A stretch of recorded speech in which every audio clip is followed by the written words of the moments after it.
bienvenidos a su programa de debate político Tesis y Antítesis. Estamos ya con la compañía, como siempre, de los asambleístas Virgilio Hernández y Luis Fernando Torres, con quienes hoy haremos una primera aproximación de lo que es el contenido del proyecto de Código de Trabajo, que por su extensión sin duda ameritará más de un programa. Como siempre, llegamos hasta ustedes gracias a la señal de la Televisión Legislativa del Ecuador por los canales 42 en Quito, 22 en Guayaquil, 27 en la ciudad de Cuenca, por internet a través de envivo.asambleanacional.gov.es. Agradecemos también la reproducción de Tesis y Antítesis por parte de la red de canales comunitarios regionales del Ecuador asociados SECREA y al portal de noticias ecuadorenvivo.com. Es así como iniciamos. La propuesta del Código de Trabajo del Ejecutivo fue entregada de manera simbólica a la Asamblea Nacional. Los comentarios respecto de su contenido abundan y los criterios son muy diversos. A continuación vamos a ver un video introductorio respecto de este contenido para poder avanzar en este debate. El pasado 1 de mayo, Día del Trabajo, el ministro de Relaciones Laborales entregó el proyecto de ley del Código de Trabajo a la presidenta de la Asamblea Nacional, Gabriela Rivadeneira, en Esmeraldas durante la reunión del movimiento Alianza País. El último Código de Trabajo se emitió el 5 de agosto de 1938 y fue expedido por el general socialista Alberto Enríquez Gallo, y es el que ha permanecido vigente durante prácticamente 76 años. Este texto fue revisado por la Asamblea Constituyente de ese año y aprobado sin cambios, inclusive por los diputados conservadores. Finalmente se convirtió en ley de la República en noviembre de 1938. La propuesta presentada por el gobierno del presidente Rafael Correa tiene 528 artículos, 12 disposiciones generales, 5 disposiciones transitorias, 10 disposiciones reformatorias, 4 disposiciones derogatorias y una disposición final. Entre los puntos principales del Código se destacan los relacionados con la protección a la mujer embarazada, el incremento de la indemnización por despido intempestivo, derechos del trabajo para las personas privadas de la libertad, reconocimiento de garantía del derecho de todos los trabajadores a recibir utilidades, mensualización del 13º y 14º sueldos, jubilación patronal, sindicatos por ramas, entre otros. El Ministerio de Relaciones Laborales inició el martes 17 de mayo la socialización del contenido del proyecto de ley, mientras en la Asamblea Nacional será la Comisión de los Derechos de los Trabajadores y la Seguridad Social la que tramite el código. También se han entregado propuestas de reforma parciales por parte de los asambleístas Alfredo Ortiz, Andrés Páez, Fanny Uribe, Raúl Uquilla y Diego Salgado. Con estos antecedentes iniciamos. Vamos a cambiar un poco la dinámica en la moderación de este debate. Les vamos a pedir sus criterios muy puntuales respecto de los temas que se van a proponer. Vamos a empezar con usted, asambleísta Hernández. ¿Cuál es su impresión general respecto de la propuesta del código? Bueno, de manera general, y creo que habría que partir de los propósitos, el proyecto de código intenta cumplir con algunos de los mandatos constitucionales que conciben al trabajo, en primer lugar, como un derecho, pero también como un deber social. Creo que esto es importante resaltar. Segundo, que se recalca la primacía del trabajo sobre el capital y se pone también de manifiesto que el fundamento de la economía es el trabajo humano. No podemos ignorar que un propósito es que se considere que es un deber del Estado garantizar el acceso de los ciudadanos a una actividad laboral. Esto también es importante resaltar. Luego, en el proyecto, o por lo menos estos son los propósitos, las intenciones que existe, se establece que debe existir una protección especial para evitar la explotación laboral y económica, y en ese caso también superar lo que puede ser la precarización laboral, el incumplimiento de obligaciones que, si bien en estos años han mejorado, como por ejemplo la obligación de afiliar a la Seguridad Social, todavía existe en el país.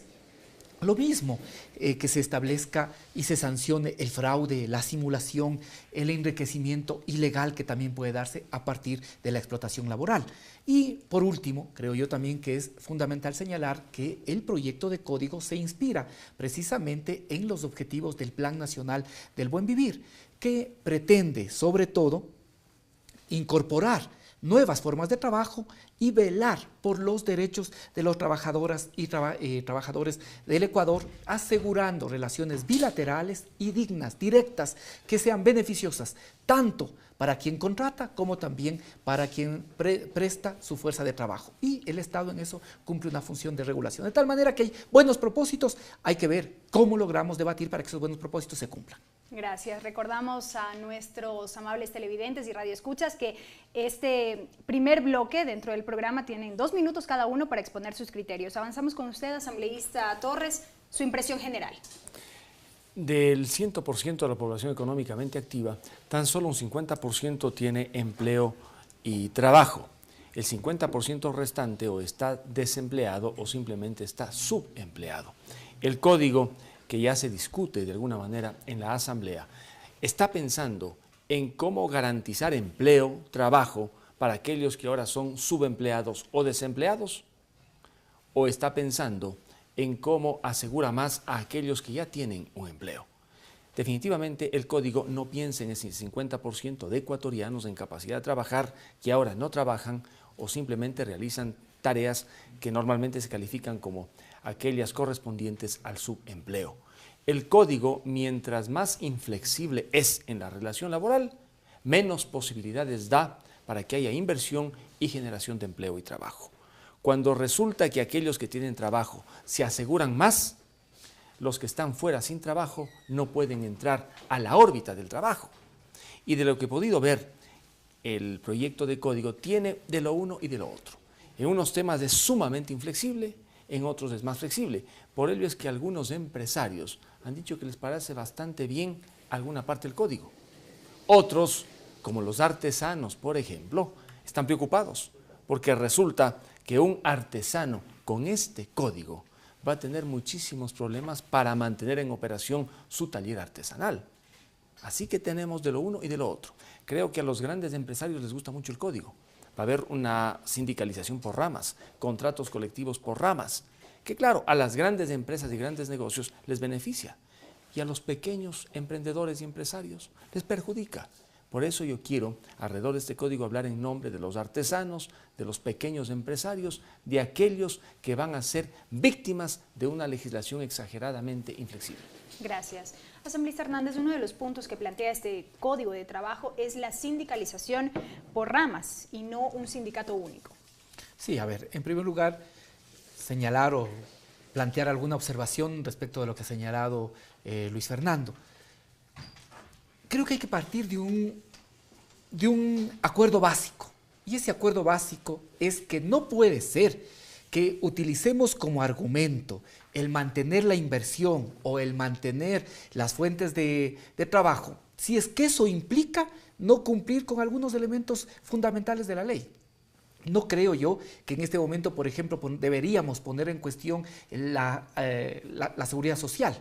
Esto es un paso que el país ha dado. Hemos tenido que incluso tipificar como delito para que se cumpla con ese objetivo. Me parece que sería volver atrás, poner en cuestión más, asumiendo que esto es un argumento para que venga la inversión extranjera o para que se mantengan las fuentes de empleo.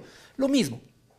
Hay algunos derechos que se han logrado avanzar y creo que en este momento sería muy difícil poner en cuestión. Y es una de las observaciones que yo tengo efectivamente a este proyecto de código, que se topa y que se afecta a algunos derechos que están establecidos y por lo tanto se vulnera el principio de intangibilidad. Pero de eso tendremos posibilidad de conversar.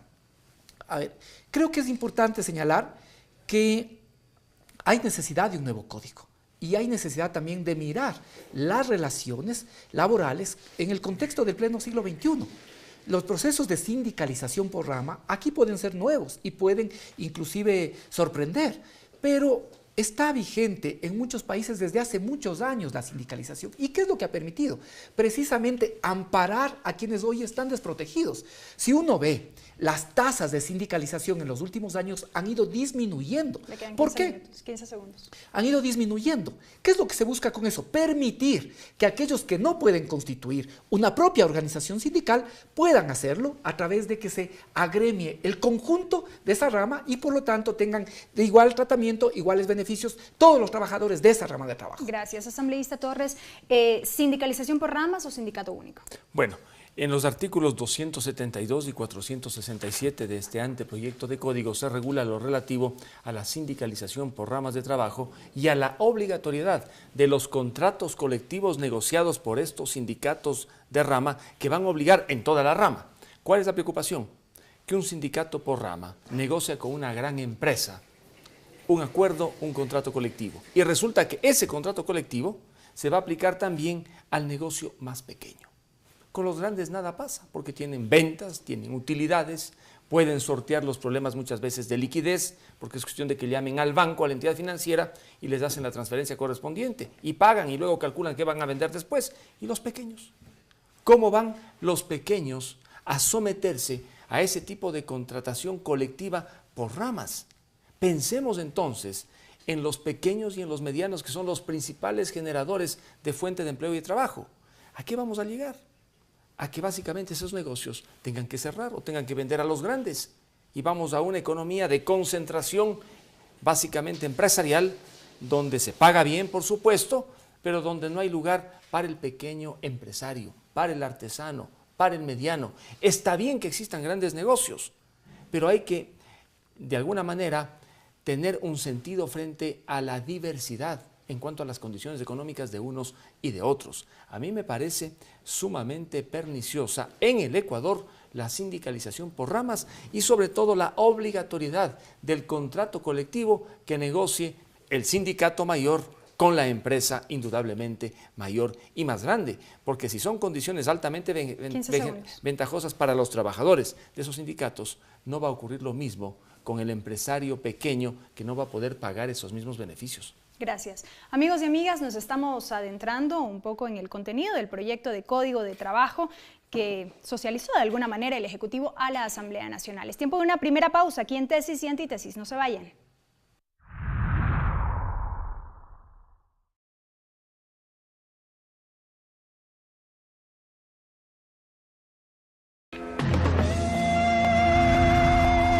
Regreso con más de Tesis y Antítesis. El tema de esta semana, el Código de Trabajo. Recuerden que llegamos hasta ustedes gracias a la señal de la televisión legislativa por los canales 42 en Quito, 22 en Guayaquil, 27 en la ciudad de Cuenca. Nos pueden sintonizar también por internet a través de envivo.asambleanacional.gov.es y por supuesto por el portal de noticias ecuadorenvivo.com.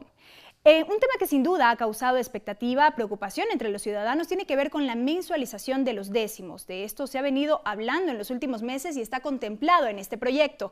A continuación les compartimos lo que opinó la ciudadanía respecto a ese tema. Verá, la mayoría de personas con el 13º, el 10º, estamos desesperados, ansiando que llegue para poder cobrar. ¿Para qué? Para pagar o para comprar o para nuestras cosas que necesitamos y los chicos. O sea, nosotros no tenemos conciencia del ahorro, eso es lamentablemente en nuestro país, nunca ahorramos. Siempre cuando nos dan el 13º, 14º, nos gastamos más de lo que tenemos y ahí vienen los problemas. El ahorro, usted sabe que ganamos poco y cuando se coge un poco más de dinero se gasta igual más. Entonces yo no pienso que se va a ahorrar en ese sentido. Pero no está bien de que nos afecte a lo que es sector público más. Debería ser voluntaria, no obligada. No estoy de acuerdo. Yo como trabajador necesito definitivamente que el 13º y el 14º sea como siempre lo ha sido. Si eres irresponsable con tu dinero, no va a servir de nada si te lo dan por partes o si te lo dan unificado. Entonces, es cuestión de cada quien. Difícil es ahorrar, porque no alcanza. No hay sueldo que alcance para nosotros. De la clase media no nos alcanza. Me parece que eso debería ser más para el área de construcción, sea cualquier índole de construcción, digamos de ingeniería civil o metalmecánica, en donde los empleados no son estables. Entonces me parece que una cultura de ahorro está bien. Todo cambio siempre nos trae problemas. Como trabajadores y como ecuatorianos creo que debemos saber respetar lo que ya se estableció, ¿no?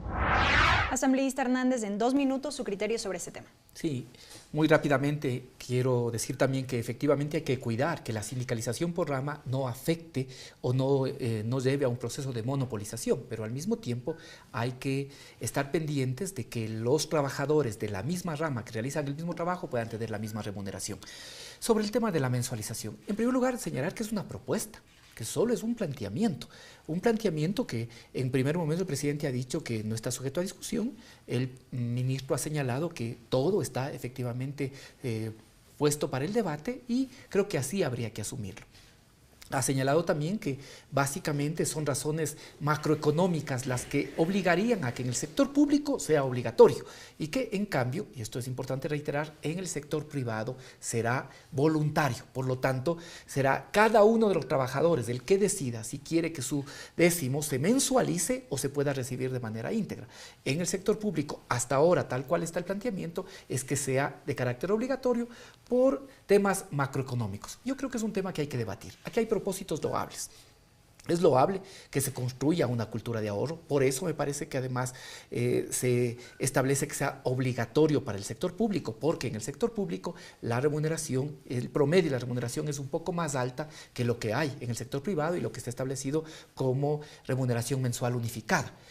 Y ese es un propósito loable, que exista una cultura del ahorro, pero evidentemente hay el riesgo de que estos cambios puedan significar que el trabajador o la persona inmediatamente sienta que tiene más dinero, que lo gaste de forma mensual, dinero de bolsillo, ¿sí? Y que no se pueda utilizar para los objetivos que fueron establecidos y planteados. 10 segundos. ¿Sí? Es un tema que está en debate, que le vuelvo a señalar, creo que va a generar opiniones diferentes tanto en la sociedad como en la Asamblea, y la Asamblea tiene que ser sensible para acoger esos planteamientos. Gracias, asambleísta Torres. La misma pregunta, su criterio sobre la mensualización de los décimos. La razón de ser del 13º y del 14º era que a finales de año, con el 13º, la familia del trabajador pueda tener recursos para afrontar las necesidades navideñas, y el 14º, que se paga a mediados de año, debía servir básicamente para sostener el ingreso a clases de aquellos que en la Sierra Ecuatoriana básicamente ingresan, los hijos de quienes ingresan al sistema educativo. La mensualización tiene, a mi modo de ver, una razón fundamentalmente económica, que en lugar de esperar a diciembre o a septiembre para que se pague y se gasten los décimos, durante el año vayan efectivamente gastándose, con lo cual de alguna manera ingresa más dinero a la economía, se mueve, y eso tiene una lógica desde el punto de vista económico. De tal modo que la mensualización propuesta en los artículos 49 y 51 del proyecto debería ser analizada desde el punto de vista económico. ¿Cuál es el fundamento para que mes a mes reciban y gasten? ¿Cuál sería básicamente la justificación para esperar que el pago se haga a finales de año y se gaste a finales de año, o se haga a mediados de año y se gaste a mediados de año? En todo caso, este es un tema que está sujeto fundamentalmente al debate legislativo. Aquí no se trata de derechos irrenunciables, tampoco se trata de un asunto de intangibilidad, que muy bien ha señalado Virgilio, porque se respete el 13º, se respete el 14º, simplemente lo que se discute es la oportunidad del pago. En otras palabras, el cuándo.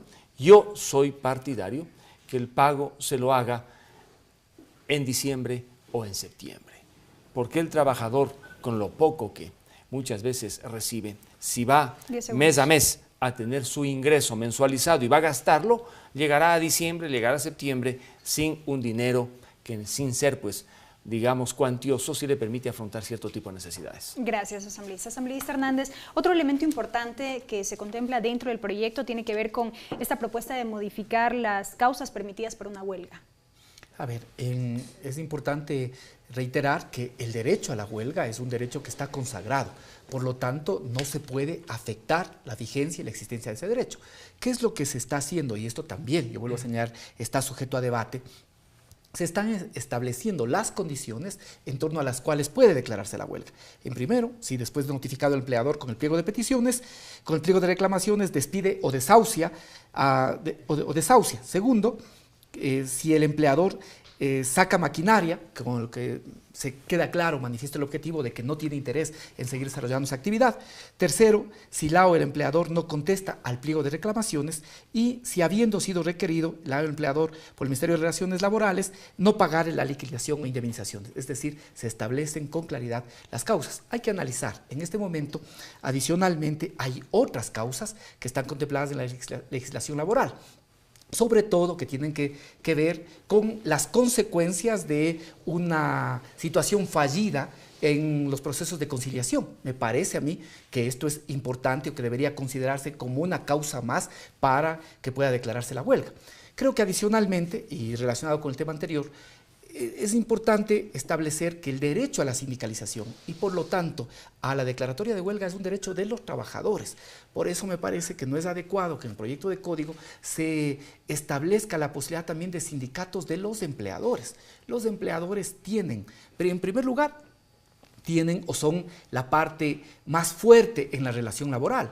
Y segundo, esto también hay que decirlo, tienen diversas formas de organizarse, tienen las cámaras, tienen agremiaciones de empresarios, de tal forma que ellos tienen otros mecanismos. Creo yo que el tema de la huelga tiene que ser visto en función de lo que manda la Constitución y lo que mandan también los tratados internacionales de derechos humanos y que tienen que ver con el tema laboral. Gracias, asambleísta Torres, la misma pregunta. Bueno, en este punto los empleadores tienen derecho al paro, mientras que los trabajadores tienen derecho a la huelga.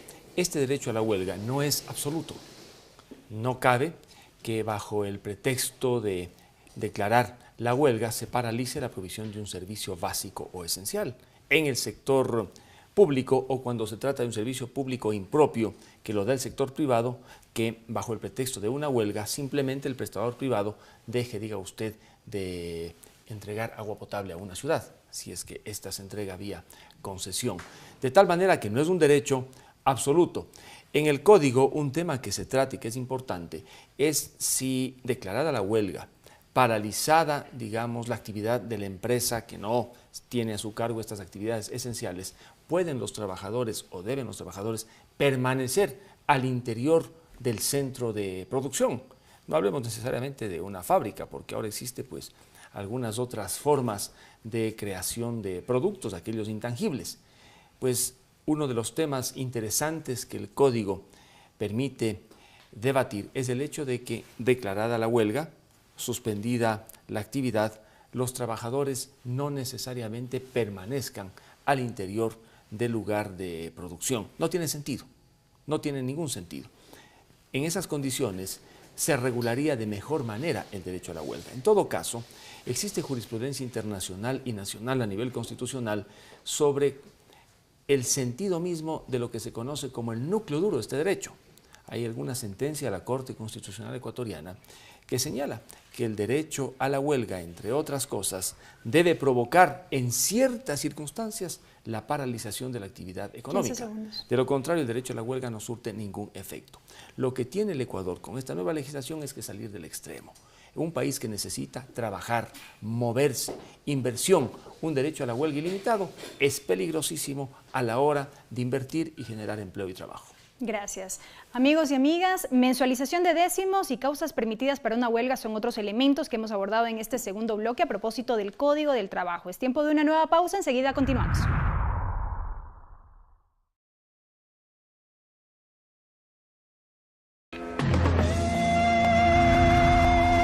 Recta final de tesis y antítesis. Aquí los asambleístas tienen 3 minutos cada uno para exponer sus criterios. Otro punto importante también dentro del proyecto de Código de Trabajo tiene que ver con la eliminación de la jubilación patronal. ¿Cuál es su criterio? Sí, también una pequeña acotación a lo que decía Luis Fernando. Creo que una huelga que no tiene la posibilidad de controlar al mismo tiempo los factores de la producción se vuelve ineficaz. Creo que debe ser uno de los temas que también debatamos en torno a este proyecto de Código del Trabajo. Hay un problema y hay que ver cómo enfrentamos ese problema. ¿Qué pasa ahora? Ahora tenemos que algunas empresas muy grandes, el Banco del Pichincha, del cual tengo documentos, por ejemplo, cuando se acerca un trabajador a cumplir o pasa de los 20 años, ¿qué es lo que hace? Despide a esos trabajadores de manera intempestiva, con una forma artificiosa, creando un bono en el que se irrespeta por completo lo que les correspondería a los trabajadores por despido intempestivo. ¿Por qué? Porque efectivamente no se busca o se pretende evitar la jubilación patronal. Ese es un problema. ¿Qué me parece bien del proyecto?